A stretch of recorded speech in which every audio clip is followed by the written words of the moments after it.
back to Stories. I'm your host, Delia Quigley, and today's episode is a look back at the moments that shaped this past year on the original titled Five Body Wisdom, now known as Stories.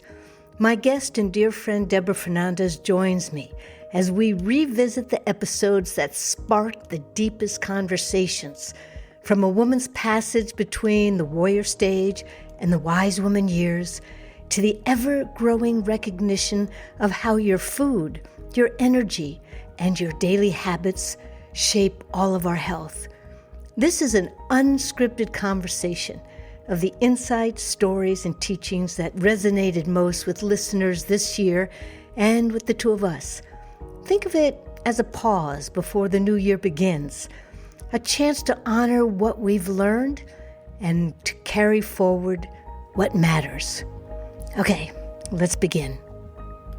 Okay, so we've come together here for a conversation because our last conversation was so popular on creativity that I've asked you to join me on a retrospect of this last year of episodes and calling it the best of both Five Body Wisdom, which is how this whole podcast started, and I think it was you who said, Delia, after all this time, I still don't know what the hell Five Body Wisdom is. Sounds like me. So I thought, okay, it's a good point. And I changed it to stories, all right? Delia Quigley stories, because that's what we really focus on. But if we're going to look at the best of, interestingly enough, some of the best of in this past year, because early February is when I began to launch this podcast, A Woman's Kitchen, where magic happens, shot to the top, although it took a while to get there because the number one, which is kind of dear to our hearts, was a warrior stage. So a warrior stage is that time of life when a woman moves from her 40s into her 50s, right? Menopause begins. Estrogen levels change, and she takes on like a little more spiritual practice. So that has been a very successful episode. And that warrior stage also prepares us to go into our wise woman stage. Did you feel that? Because you were teaching and choreographing at Skidmore, right? Yes, I definitely felt that. I think, something I've really been looking at lately and taking the time to ask people semantics. We throw a lot of words around that we get used to hearing, and we assume everyone perceives them in the same way. I was talking to a friend the other day that's actually doing the 12 steps, and she talked about resentment. And I was like, well, what does that word really mean to you? Because we hear words.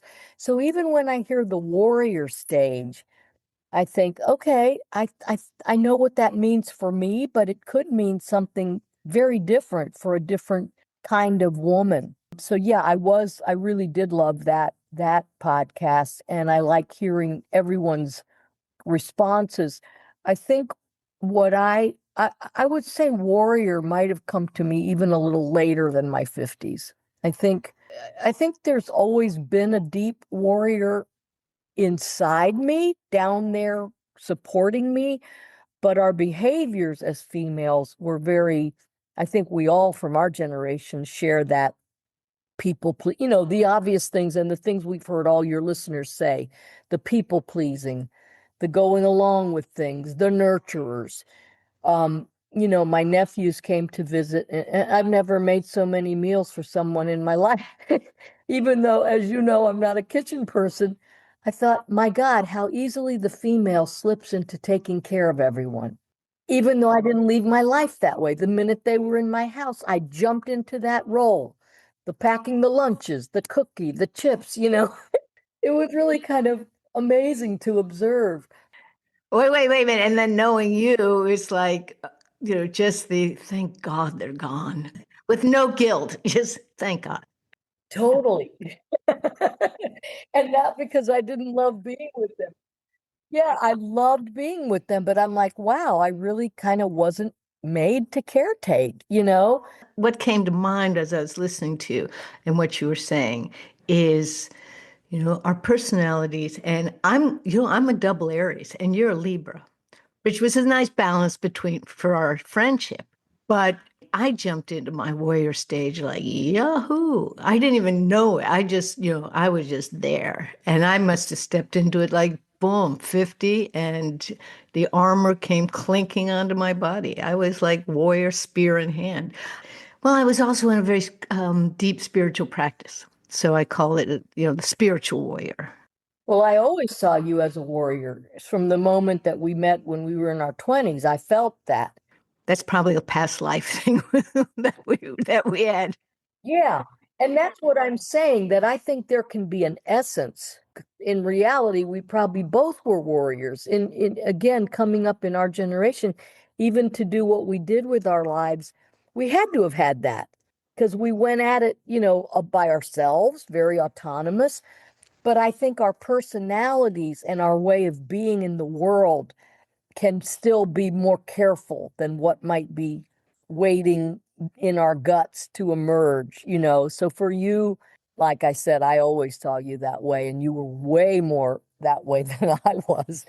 But for you, it came crashing forward in your 50s. I think it took me even a little bit longer. Because I put the wise woman stage before the warrior stage. It kind of went backwards here. I was going backwards because that's where I am, the wise woman. And I spell it Wize because that's really how you pronounce it. And by the way, I was wise woman before I was warrior. Oh, interesting. So becoming the wise woman brought forward the warrior for you. Yeah, because warrior, and this is something else I want to get into with you because I'd love your thoughts on it. And I believe you've even talked about this before. When we think warrior, program wise, we think fighters, men, armor, the Vikings. That I did not like to fight. I still don't. Very conflict avoidant. The wise woman was my safer place because I always had, being a Libra, naturally the scales, I'd be a great judge. I am very good at interpreting things, helping people see things. So wisdom, I think, was always part of my more comfortable place to kind of tap into my gifts. And being a teacher even supported that more. I was probably scared of warrior. Like, I'm not a fighter. So this is really interesting. I'm just now kind of clarifying for myself because my father was a warrior, right? Because he was in the military. And he used to tell me that it's the warriors, it's the soldiers who think most highly and want peace. And that's why they're warriors. Peace is what we're really, working towards. Peace of mind, peace in the world, heart peace. It's just this whole mental peace. And I think a lot of my work has been towards that, helping people to find peace. Will that ever happen in the world? Not with men in control, but at the same time, if we can begin to understand ourselves, as human beings, we can begin to find that opening to create more peace of mind, which reflects out into the world. That's beautiful. And I love that you said that about your dad, because now that I think about recently, just, hearing news shows, many of the top people who have been in the military have said that exact same thing. It's people who have been to war, who value peace, who want peace. And not to get into anybody's politics or rub anybody wrong, but I think, now with the Department of War instead of the Department of Defense. Well, we see the return of the nuclear age, and that was like, come on, that's done. We put that behind us as a species, and now here it is, revived again, right? Okay, so we don't want to get into a lot of political things because I want to move into from there, from the warrior to wise woman into a woman's intuition was also a high numbers on listeners. Intuition. Did you add something to that one? I can't remember because we should have an episode on a woman's memory. That would be very appropriate. Oh, I got a good one I read recently. Speaking on that, I read that science has revealed that, you know how you have something in your mind and then you walk into a room and you forgot what you came into the room for? Well, literally, they say what happens is when you walk in, when you change from one room to another, you change that atmosphere, the brain clears itself in preparation for what it's going to encounter in this new environment. It's kind of the older reptilian brain still like, okay, is there a monster waiting there? Is it a bunch of warriors waiting to kill me? Right. So we go into a room and we go, God, what the hell was I thinking about? Oh my God, I'm just, I'm losing my memory. But in reality, it's just our mind clearing data so that it's ready to, take on whatever it's going to encounter next. I thought that was really interesting, and I think it makes a lot of sense. And what about your intuition? How do you feel about? My intuition's always been very strong. So that would kind of go for me in those quiet parts of me, like wise woman. Um, again, warrior being the thing that I think I misunderstood. But I've always had deep intuition and I've always trusted it. We probably touched on that in our creativity conversation because you need intuition for your creativity. You need to trust it. It's that voice that comes before, like we talked about with the critic. It's that voice, that knowing that comes before. You know, a friend of mine said something very interesting because I was telling them about this dream. Start trying to make sense of it. And she said that her therapist said to her, never try to make sense of a dream. What you want to feel, what you want to do at the end is, what did it make me feel? What did I feel? What did it bring up? So if the situation or something seems odd, doesn't make sense, it doesn't matter. What did you come away with? And I thought that's important. And to me, that's what intuition is because you know as well as I do, you feel that in your gut. This is not a good thing to do. This is not a good person to be around. But once it gets up into your brain, you start analyzing, you give the person a break, you make excuses, whatever it is, but your body tells you first. So intuition is very, very keyed into that. My body told me, all the things that the experts talk about with the body, wisdom. So I have a quote here that I used in the A Woman's Intuition When You Just Know episode by BKS Iyengar, right? The yoga teacher. And it was one of my favorites. When I came upon it, I made sure I used it because he says that that intuition is super conscious knowing in which you know before you know how you know. I use him all the time in my yoga class, and we've nicknamed it the Iyengar Zingers. He just has these things that just speak to you immediately. And by the way, Delia, it reminds me that knowing before you know how you know, I'm sure you've had this feeling. You're reading a book and even something very complex, like even when I used to read Aurobindo, who was kind of hard to understand intellectually, but you'd read something and you'd underline it and you go, how did I know that I know that? Because it's maybe not something you were completely sure of, but you underline it, you instantly know that you understand it, but you haven't unpacked it yet. That's why we underline things. Or I didn't know I was looking for it until it arrived.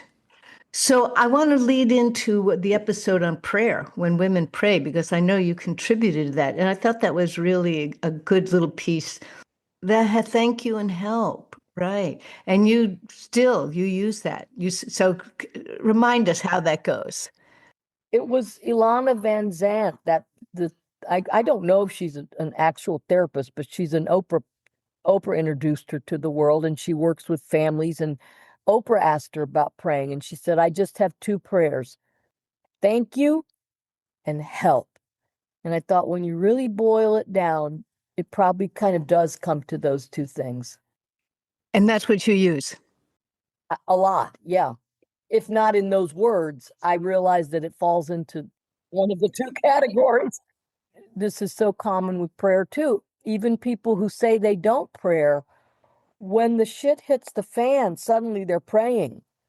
I've heard many people admit that.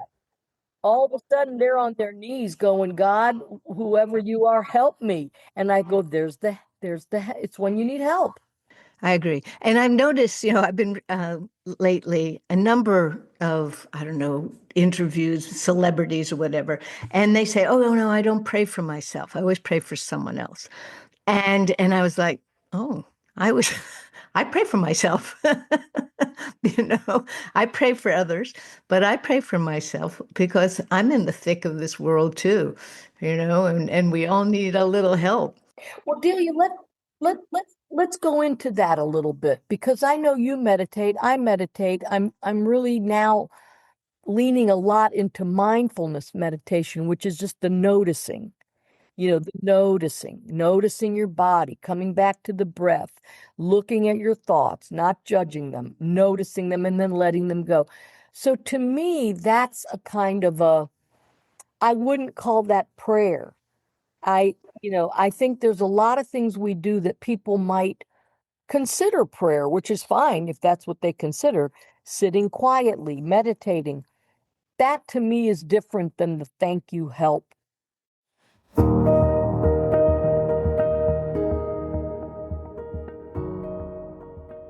So food is medicine was a big, episode. I don't think that you contributed to that one, but it was really interesting because I didn't plan on this to happen.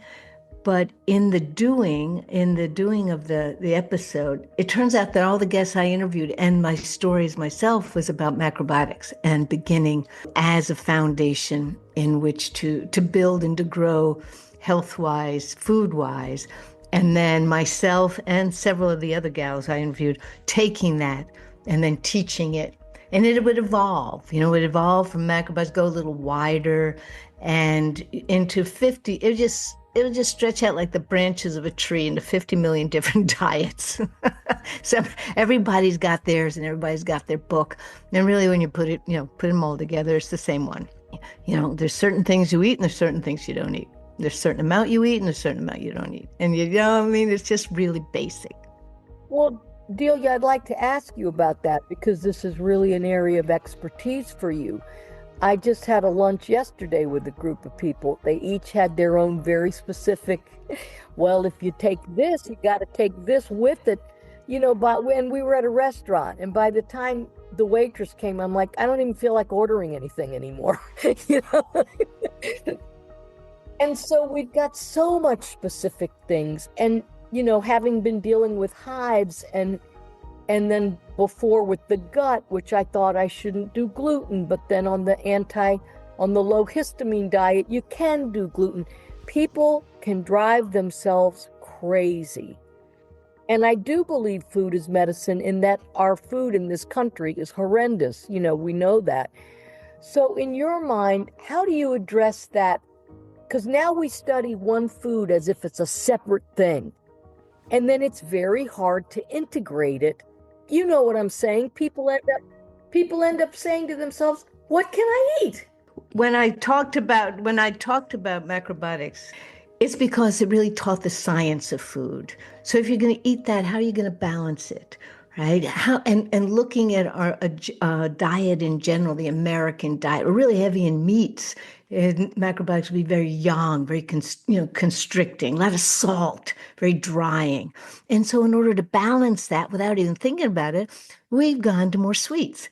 We're going to more desserts and more processed food because the more heavy, young meat-based diet, we have to go further and further into more yin, more sweets. It's a really terrible, horrible imbalance. And what I noticed most specifically is watching how our diet, on one hand, very heavy on meats and processed foods, and how we have really edged farther into recreational drugs. Whereas before, it might have been, what was the big ones? Marijuana, cocaine, right? But it's gone into it's gone into heroin and now into fentanyl. And these are really specifically yin drugs. And who's not to say that trying to balance a diet, not only of heavy meats and processed food, but also the stress of our environment, right? Okay, so we kind of intuitively suiting our diet and our drug taking and our food taking just to find some balance. And when we begin to change, we have to work our way into the center, come out of those extremes, because all of that is extreme, into the center. And in the middle, believe it or not, is brown rice. Brown rice is like that center point of balance for food. But you have to understand what goes into the body affects the body. It affects all five bodies, your physical body, your mental body, your energy body, your intellectual or wisdom body, and your ultimately your relationship to the whole, consciousness, your divine body. Everything you put into your body, whether, and just have, a couple of glasses of wine, yippee, or any medication that's going to change the chemical balance in your body. And that's what it's about. Food, drugs, balance, right? And chemistry. The chemistry of food, the chemistry of drugs, it all shifts. But one of the things that rice has is serotonin, right? So this is what antidepressants have. It's all about the food. You eat a certain diet and you're going to feed the brain, you're going to feed the body enough nutrition that it can handle everything.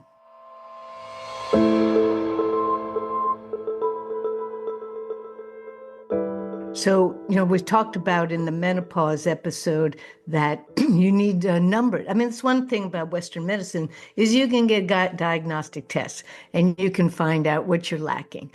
Find out. And then you can begin to find, well, what do I need to make that balance, all right? I had a macrobiotic teacher, Bill Terra, a brilliant teacher, and he said, you're all looking for balance because macrobiotics or foods about balance. And it's almost impossible to find because you're going to find it maybe in that second and then it's gone. It's just one of those things like perfection. Okay, so let's bring this down a notch to where we can come up with something that your listeners can bring into their own life. And that's that you've used the word balance, you've used the word chemistry, and this is something that each person has to look for themselves.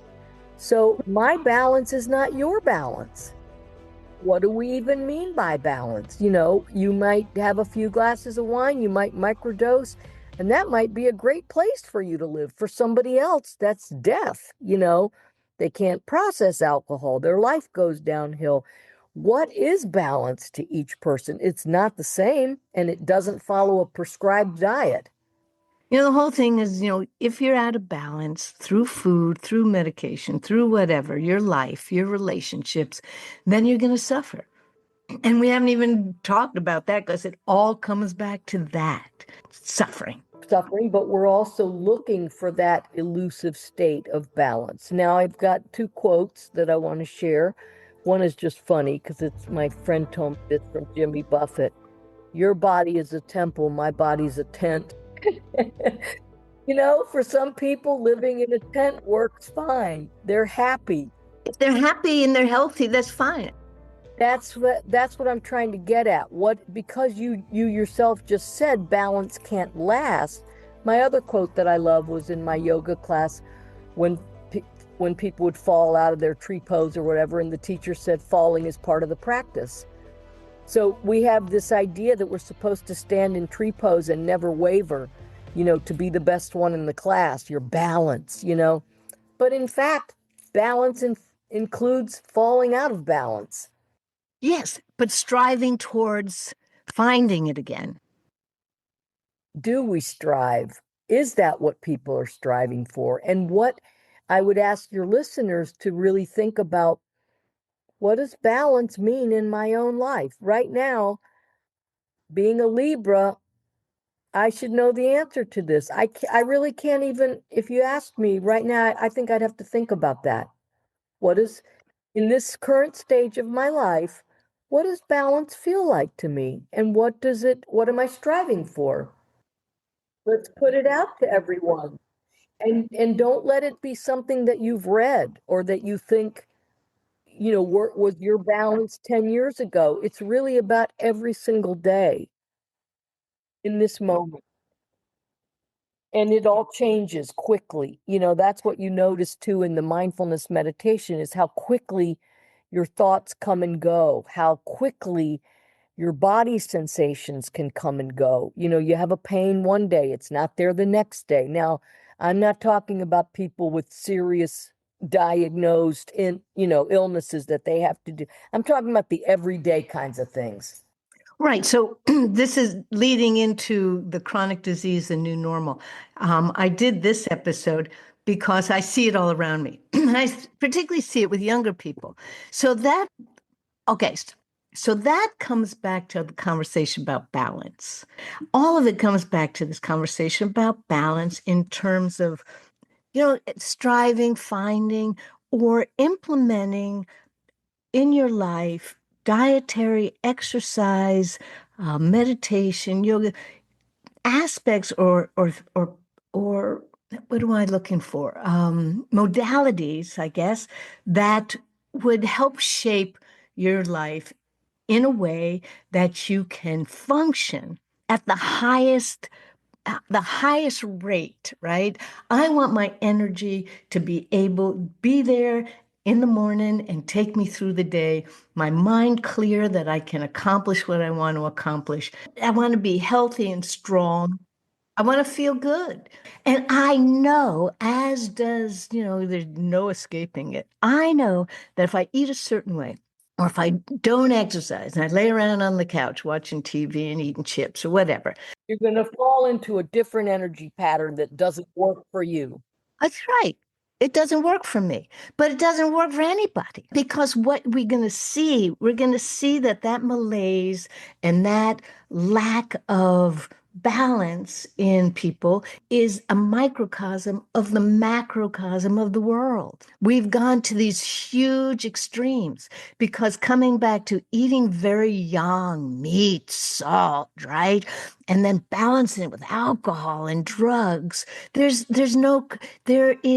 It creates a very toxic liver.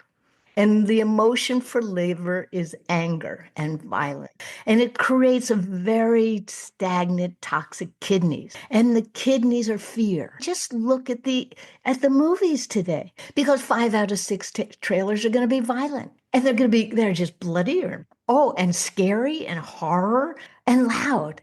And I'm like, this is what we're feeding the brain over and over. We are constantly training ourselves to be violent. I agree with that. Yeah.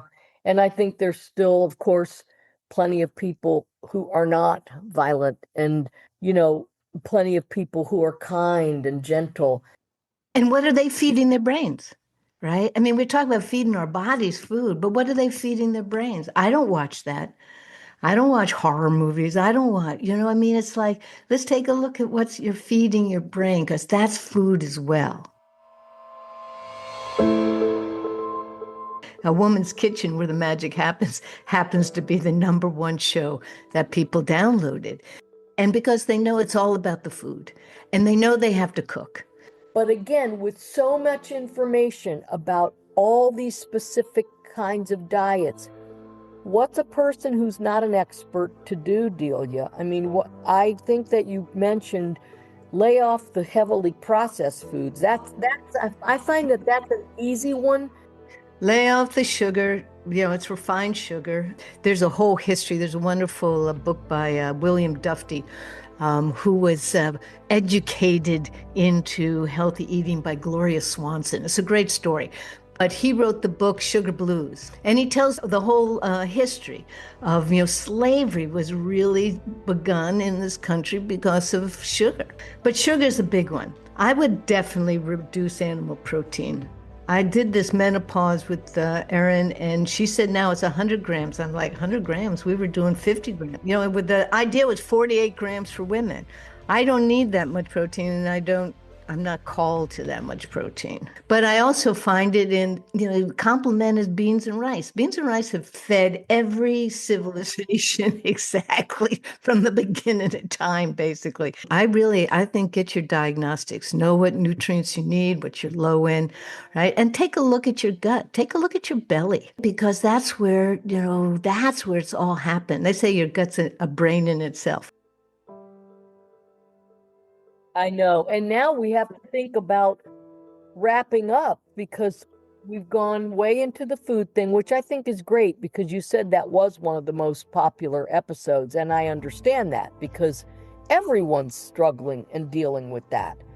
And also with our time constraints, it's harder for people to be in the kitchen, for a long time. So everybody's got to figure that out.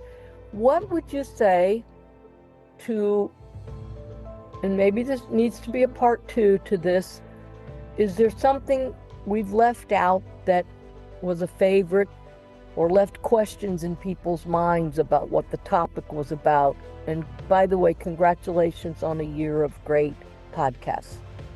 Thank you very much. It has been a year. So I think this was season 2, episode 6 was menopause, and know your numbers. And that I think is really important. Erin Parak really unpackaged what we need to do, a woman needs to do in order to know her hormones, her nutrition level. I think it's really important to get that. Chronic disease, but I think people were like, I don't know if I want to go there. But I think people should listen to it because it's just prevalent. And this is interesting, Deb, because New York Times did a big report on Parkinson's and how it is related to the consumption of paraquat, which is a pesticide. And men are dropping like flies from, yeah. I mean, this is really important. Not only that we've all known that's probably the case, but that they're really saying it and and still using it. And then coming to you and I, be yourself, everyone else is taken. I think we can kind of finish this up with that in mind, because that's everything we've talked about. And how do you find balance? And be yourself, get your numbers. You are an individual. You are, someone who is unique, right? What works for you? And, if it works for you to just trash yourself and what's that expression, slide into the end of life, worn out and, right? Well, then that's you. That's right. But I think important in that, we could go into this another time, is the importance of choice and being conscious. There's a difference when you're out of control, you don't know who you are, you're being run. I love, what's that saying you use that I love? What's running your program? What's running you is something I've really looked at this year, and I'm seeing it in my friends and I'm seeing it in neighbors when they get angry. I'll ask myself, what's running that? Because something's going on. So, in other words, it's a consciousness. If you want to slide, like you just said, if you want to go out with a bang and not a whimper, do it. But you're making a choice. And I think what's important for people to know is that we do have choice. We do have choice. Okay, so I want to just say about that. You want to go out with a bang instead of a whimper. Just be conscious, if we can, of the people around us who are going to have to take care of you, or our healthcare system that's going to be, burdened by you. All of that adds up to me. Is all about me. I want this. I'll finish by saying, we had an incident. I live in a small condominium, 12 units. There was an incident with some, neighbor disputes, yelling, blah, blah, blah. What I ended up saying was, it personally affected me because I don't like conflict. I don't want that in my environment. And so I think it's it's great to be able to be yourself, but what you just said, you've affected an entire community. It's not just you. We're all connected. And I've always been highly for individualism. Again, so happy I grew up in the 60s. We got to be individuals. You and I are who we are because we lived in a society that allowed that. How do you balance? Here we go. Balance. How do you balance your own way of doing things? This is where I'm at in my life right now. These are the things I want to examine and look at with how does it affect those around you? Okay, good point. And I think it has to come back to what, the Dalai Lama has dedicated his life to, and that's compassion.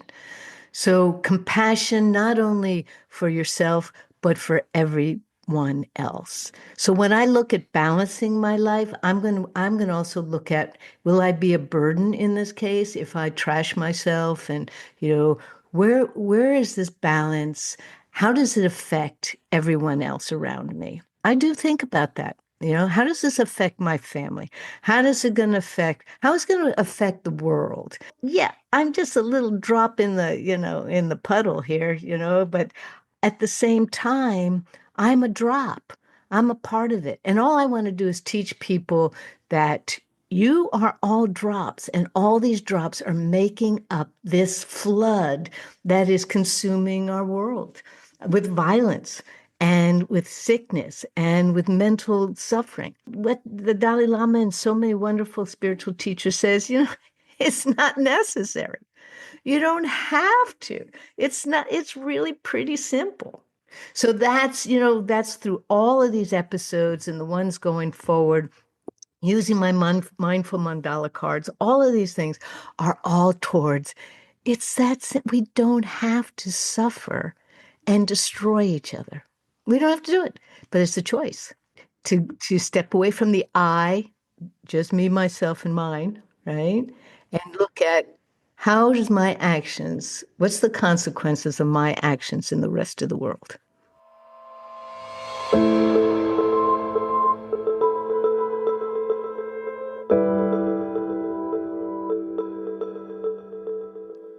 And that's a wrap for 2025.